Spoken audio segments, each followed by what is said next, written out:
لوگوں نے حضرت عائشہ رضی اللہ تعالی عنہا سے پوچھا کہ آپ ہمیں حضور کی سیرت کے بارے میں کچھ خبر دیں۔ فرمانے لگیں کہ حضور علیہ السلام اپنی طبع میں ایسی سادگی رکھتے تھے کہ جب لباس میں کہیں پھٹن پیدا ہو جاتی تو حضور اپنے دست کرم سے اپنے لباس کو خود ہی سی لیتے۔ جب حضور کے نالین میں کوئی پھٹن پیدا ہو جاتی تو حضور اپنے جوتے خود مرمت کر لیتے۔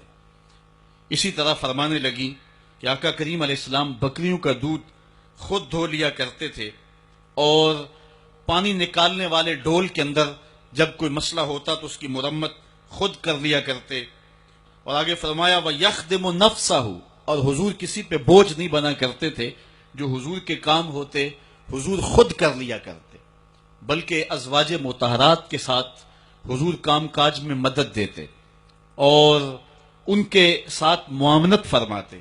بلکہ حضرت معاذ بن جبل رضی اللہ تعالیٰ عنہ فرماتے ہیں کہ ایک دن حضور گلی سے گزر رہے تھے اور میں ایک جانور کی کھال اتار رہا تھا اور مجھے کھال اتارنے کا طریقہ نہیں تھا، مجبوراً مجھے کھال اتارنا پڑی۔ تو حضور گزرے تو مجھے دیکھا کہ معاذ بن جبل کو کھال اتارنا نہیں آ رہی، تو حضور رک گئے اور آقا کریم نے فرمایا معاذ ٹھہرو ذرا، میں تمہیں بتاتا ہوں کہ بکری کی کھال کیسے اتاری جاتی۔ اور آقا کریم آگے بڑھے اور حضور نے خود جو ہے وہ کھال اتاری اور پھر مجھے فرمایا معاذ ایسے کھال اتارا کرتے ہیں۔ آج ہم اپنے بڑے پن کو اور اپنی عظمت کو اس انداز سے لوگوں کے سامنے رکھنا چاہتے ہیں کہ ہم جو ہے وہ ٹشو کا ایک ٹکڑا بھی نہیں پکڑ سکتے، اور وہ بھی پکڑانے کے لیے ہمارے پاس ایک خادم موجود ہوتا ہے۔ لیکن آقا کریم علیہ السلام کی زندگی اور حضور علیہ السلام کی سیرت کی سادگی کا حسن اور جمال یہ ہے کہ حضور اپنے کپڑوں کو خود مرمت کر لیتے ہیں اور اپنے دیگر کام خود کرتے ہیں اور بطیب خاطر کرتے ہیں،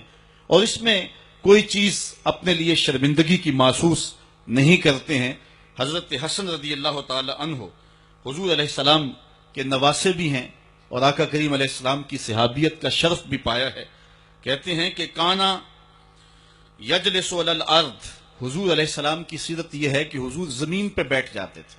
زمین پر بیٹھنے میں حضور شرمندگی محسوس نہیں کیا کرتے تھے، اس کو اپنے سٹیٹس کے خلاف نہیں سمجھا کرتے تھے۔ زمین کے اوپر حضور بیٹھ جایا کرتے تھے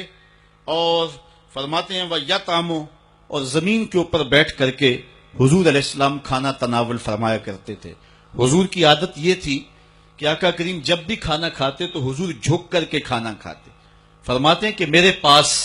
ایک فرشتہ آیا جو کعبۃ اللہ کے صحن میں کھڑا تھا اور اس کی کمر کعبۃ اللہ کی چھت کے برابر تھی، اتنا اس کا قد تھا،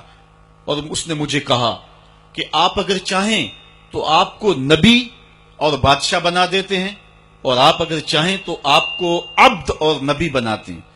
تو میں نے عرض کی کہ میں نبی اور عبد بننا چاہتا ہوں۔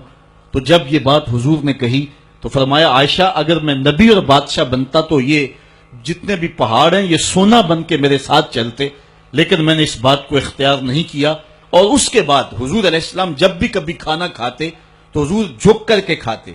جس طرح مالک کی دہلیز سے خیرات ملتی ہے اور کوئی خادم اس کو جو ہے وہ شکرانے کے طور پہ جو ہے وہ انتہائی عزت کے ساتھ کھاتا ہے۔ ساری زندگی حضور نے کھاتے اور پیتے ہوئے تکیہ نہیں لگایا،